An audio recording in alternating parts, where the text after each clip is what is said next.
16장 18절부터 17장 20절까지 말씀입니다.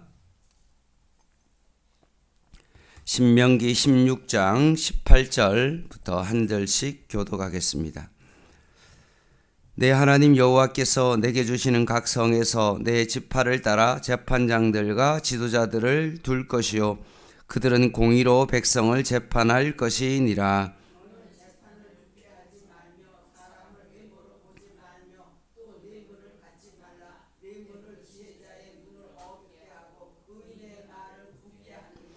너는 마땅히 공의만을 따르라. 그리하면 내가 살겠고 내 하나님 여호와께서 내게 주시는 땅을 차지하리라.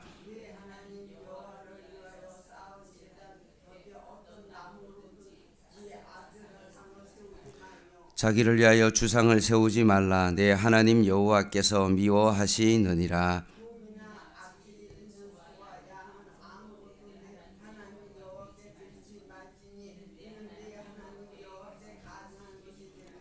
내 하나님 여호와께서 내게 주시는 어느 성중에서든지 너희 가운데 어떤 남자나 여자가 내 하나님 여호와의 목전에 악을 행하여 그 언약을 어기고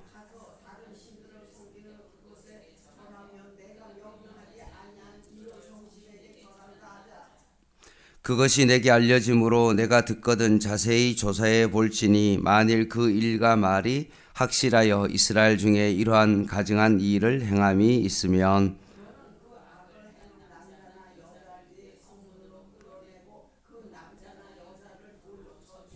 죽일 자를 두 사람이나 세 사람의 증언으로 죽일 것이요 한 사람의 증언으로는 죽이지 말 것이며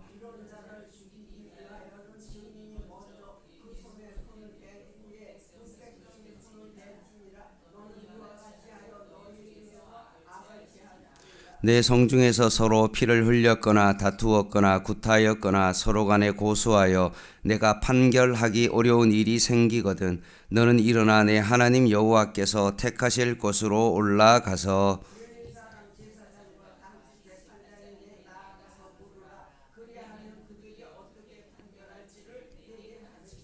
여호와께서 택하신 곳에서 그들이 내게 보이는 판결의 뜻대로 내가 행하되 그들이 내게 가르치는 대로 삼가 행할 것이니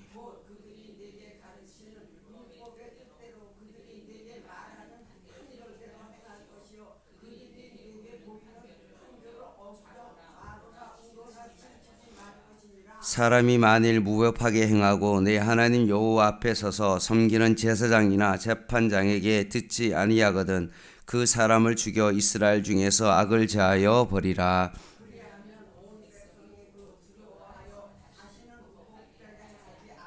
내가 내게 하나님 여호와께서 내게 주시는 땅에 이르러 그 땅을 차지하고 거주할 때 만일 우리도 우리 주위의 모든 민족들 같이 우리 위에 왕을 세워야겠다는 생각이 나거든.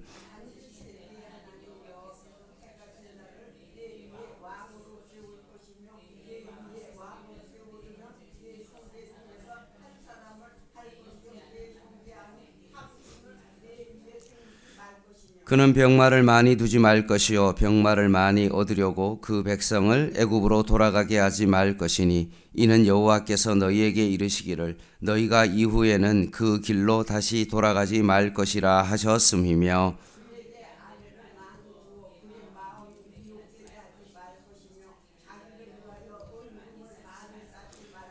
그가 왕위에 오르거든 이 율법서의 등사본을 레위 사람 제사장 앞에서 책에 기록하여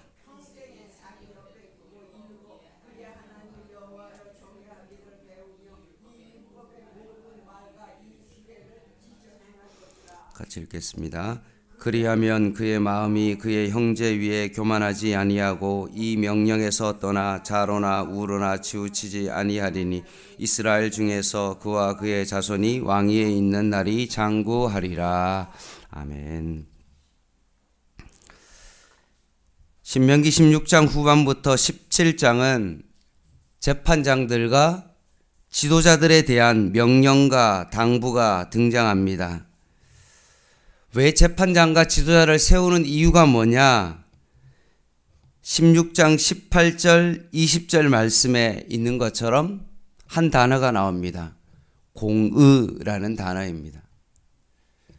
재판장들과 지도자를 세우는 이유는 바로 공의로 백성을 재판하기 위해서입니다. 하지만 이스라엘 역사 속에 재판장들과 지도자들에게 과연 공의를 세웠는지, 그리고 오늘날 많은 재판관들이, 지도자들이 공의로 백성을 잘 세우고 있는지에 대한 것은 사실 의문이 들기도 합니다. 하나님께서는 개인의 신앙생활을 위해서 사회 질서가 잘 확립되어야 한다고 말씀하십니다. 개인의 경건 생활을 점검하는 것과 마찬가지로 동일한 마음으로 사회 질서를 잘 세워야 한다라고 말씀하십니다. 그렇다면 어떤 상태를 기준으로 삼고 기도하며 노력할 것인가를 본문을 통하여 묵상하며 찾아보겠습니다. 하나님께서는 법을 집행하는 사람들에게 세 가지를 당부합니다. 19절에 나오죠. 첫 번째는 법을 왜곡하지 말아야 된다. 재판을 굽게 하지 말아야 된다. 그리고 두 번째는 사람을 외모로 판단하지 말아야 한다. 세 번째는 뇌물을 받지 말아야 된다는 것입니다. 자신의 입맛대로 법을 왜곡하지 않았는지, 사람에 따라 법의 적용이 다른다든지, 돈이 많은 사람들은 정말 쉽게 잘 봐주고 가난한 사람은 엄격하게 처벌하든지 그래서는 안 된다는 것입니다. 뇌물을 받지는 않는지, 이런 모든 시민이 자기 일처럼 그것을 확인하고 외쳐야 된다는 것입니다. 공평함을 잃어버리는 순간 법은 영향력을 상실합니다. 대통령도 예외 없이 법 앞에는 평등해야 되는 것입니다. 이스라엘은 신정국가의 기틀을 다지고 있었습니다. 하나님의 은혜를 입은 백성이라고 스스로를 칭했습니다. 광야를 지나면서 정말 그 어려움을 겪으면서 서로가 서로를 배려하며 한 공동체로서의 어떤 그 역할을 감당했습니다. 그럼에도 불구하고 하나님께서는 그들에게 법을 주셨습니다. 오늘날 많은 교회들이 세상보다 나은 공동체라고 부르지만 교회를 들여다보면 오히려 교회 안에 상식이 통하지 않는 어떤 그런 경우가 더 많고 오히려 은혜로 모든 것들을 덮어버리는 그런 경우가 얼마나 많은지 모릅니다. 따라서 오늘 우리가 이 본문을 통하여서 교회가 사회보다 더 정직하고 더 신중하게 공평해야 됨을 오늘 말씀을 통해서 다시 한번 바라보게 되어집니다. 하나님께서는 도덕법을 위반하는 어떤 그런 것뿐만 아니라 구속받은 자로서의 정체성을 상실해 가는 것도 법률 위반이다라고 여기십니다. 21절, 22절 보시기 바랍니다. 제단 곁에, 여호와를 위하여 쌓은 제단 곁에 뭘 뒀습니까? 아세라상을 뒀습니다. 그리고 남신인 바알을 상징하는 그 주상을 세우지 말아야 한다라고 말합니다. 이 말은 무슨 말이냐 하면 우리가 하나님을 믿는다고 하면서도 과연 성경을 따르고 있는 것인지 아니면 기복신앙을 하고 있는지를 살펴봐야 된다는 것입니다. 교회를 등록하고 예배 출석하고 교회 봉사한다고 하더라도 실제로 삶 가운데서는 하나님을 의지하기보다는 기복신앙으로 살아가고 있지는 않는지를, 성공주의의 어떤 욕망에 매여서 살아가고 있는 것은 아닌지를 살펴봐야 됩니다. 1절을 한번 보시기 바랍니다. 17장 1절. 흠이나 악질이 있는 소와 양은 아무것도 내 하나님 여호와께 드리지 말지니 이는 내 하나님 여호와께 뭐라고 되어 있습니까? 가증하다라고 말합니다.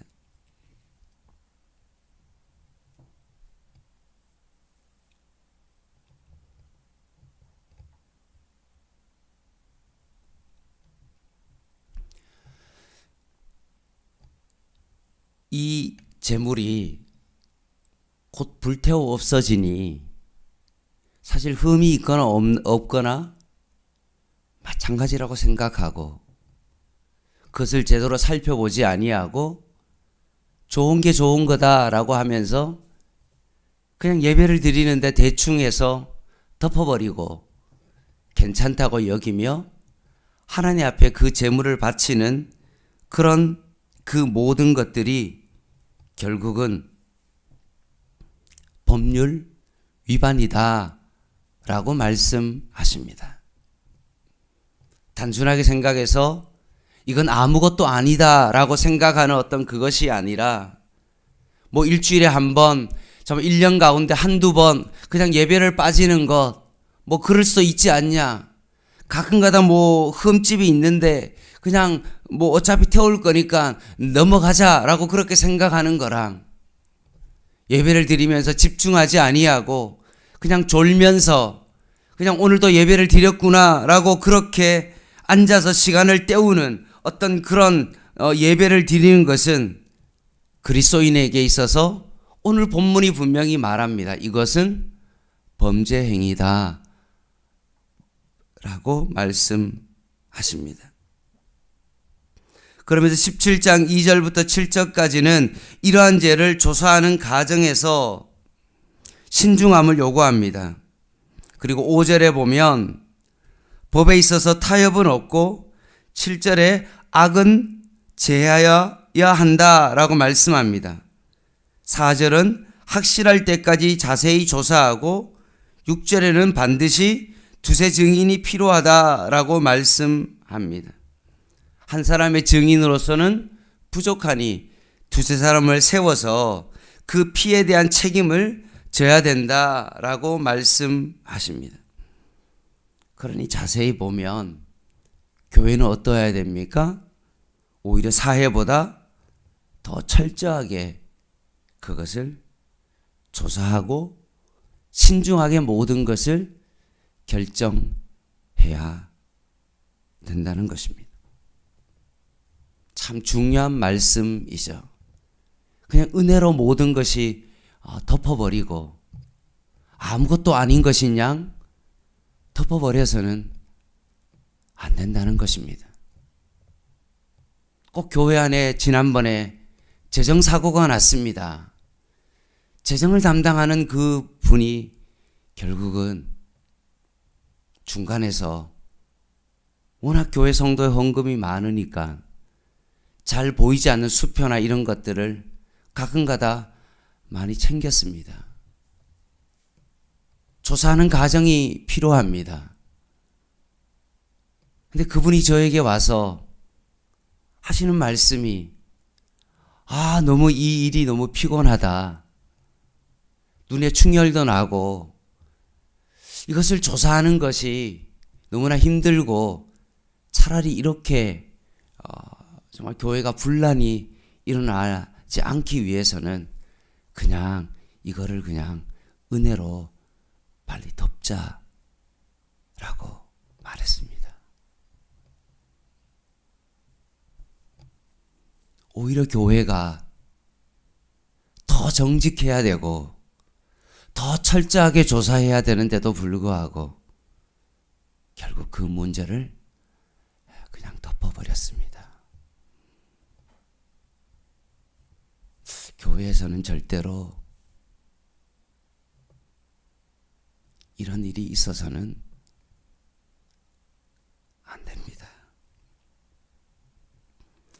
8절에서 13절 말씀해 보면 판결이 어려울 경우에는 어떠해야 됩니까?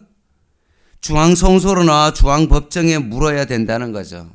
오히려 더 경험이 있고 이 부분에 있어서 더 잘 아는 자들의 판결에 따라 행해야 된다라고 말합니다. 반드시 지켜야 될 것을 명시하므로 13절 말씀에 이렇게 되어 있습니다. 두려움으로 다시는 무법하게 행하지 않도록 사회를 지켜야 된다. 그리고 마지막으로 14절부터 20절 말씀에 지도자의 자격과 책임을 말하고 있는데 이 부분은 뭐냐 하면 모세오경이라고 불리는 창세기부터 신명기까지 유일하게 왕에 대하여 다루는 부분입니다. 중요한 것은 왕도 여기 뭐라고 되어 있냐면 신적 존재가 아니라 그 사람도 하나님께서 건의를 위임받은 사람이다 라고 말합니다. 그러니 왕도 하나님과 맺은 약속과 법을 따라야 된다. 그래서 15절에 이 사람을 하나님께서 세우셨는지가 가장 중요하다라고 말하면서 이 사람을 세울 때는 외부가 아닌 이스라엘 백성 중에서 선택해야 된다. 조건이 그렇고요. 16절에는 국방력의 증가를 위해 애쓰다가 이스라엘 역사성을 잃어버리지 말아야 되고요. 17절은 아내와 은금을 많이 두지 말아야 되고요. 18절에 19절은 이를 계약서라고 여기고 평생 옆에 두고 읽으며 하나님 여호와 경외하기를 배우며 지켜야 된다라고 말하면서 20절 말씀에 자로나 우로나 치우치지 말아야 된다라고 말씀하십니다. 말씀을 마무리하겠습니다.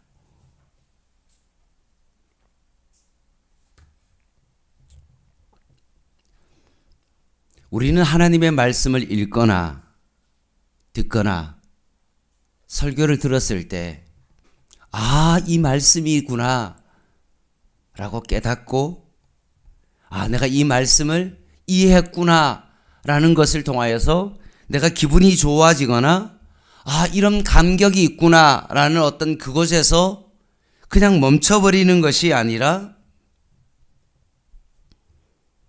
구체적인 삶의 변화가 반드시 열매로 맺어져야 됩니다.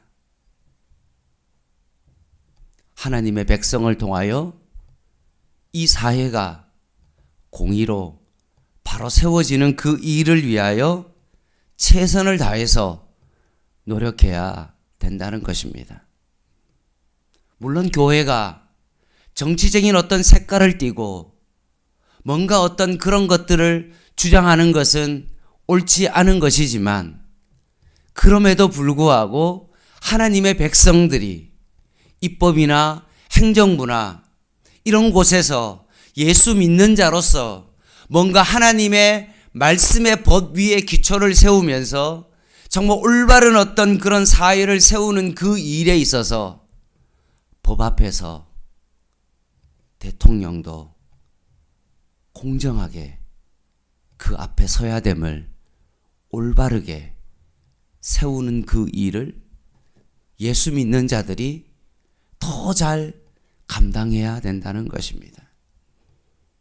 오히려 예수 믿는 자들이 청문회 현장에서 내가 어떤 기관에서 뭔가 귀한 장을 감당하는 그 위치에 섰을 때 청문회를 했는데도 불구하고 오히려 예수 믿는 사람이 교회에 어떤 다니는 사람이 세상보다 더 많은 비리와 불법을 자행하는 그런 어떤 것들로 드러난다면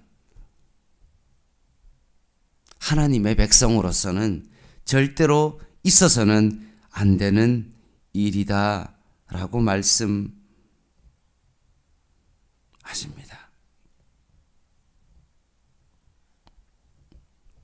따라서 이제 새로운 정부가 세워지고 많은 사람들이 새롭게 일을 하는 이 과정 속에 예수 믿는 자로서 우리가 해야 될 것은 뭐냐? 올바른 법이 집행되고 하나님의 공의가 이 땅 가운데 세워지는 그 일에 있어서 예수 믿는 자들이 그 일을 감당하며 그것을 감시하고 공의로 회복되는 그 일에 개인의 어떤 신앙을 잘 세우는 것과 마찬가지로 사회를 잘 세우는 그 일에 있어서 교회가 그 책임을 잘 감당해야 된다라고 말씀하십니다. 이것을 오늘도 마음에 새기고 하나님의 공의가 여러분의 삶 가운데 올바르게 세워지는 은혜가 저와 여러분 가운데 있기를 주님의 이름으로 간절히 부탁을 드립니다. 기도하겠습니다.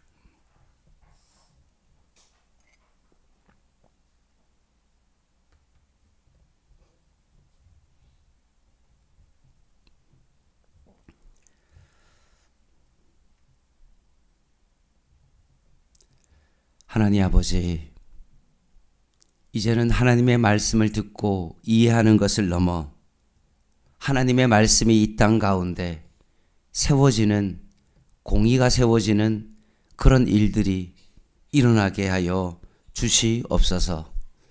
하나님의 뜻이 이 땅 가운데 이루어지기를 우리가 날마다 주기도문을 통해서 고백만 하는 것이 아니라 실제로 하나님의 나라가 이 땅 가운데 이루어지는 그런 역사가 있게 하여 주시옵소서.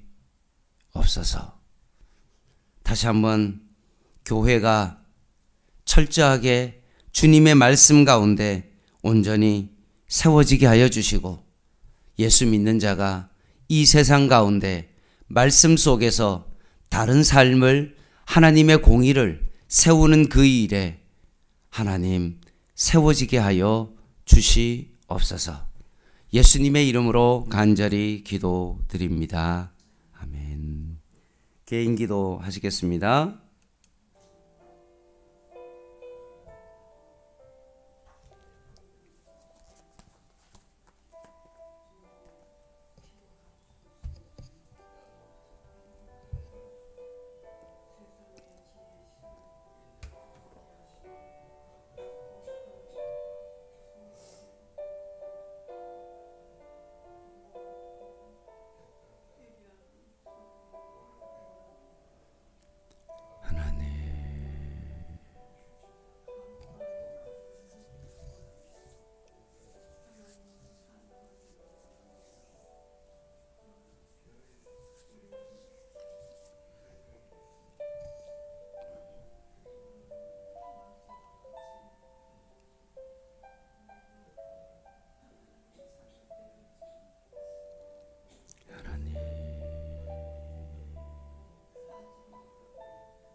교회가 개인의 신앙에 묶여 있어서 하나님의 공의가, 나라가 이 땅 가운데 세워지는 그날을 우리가 다시 한번 깊이 바라보며 재판관과 지도자들에게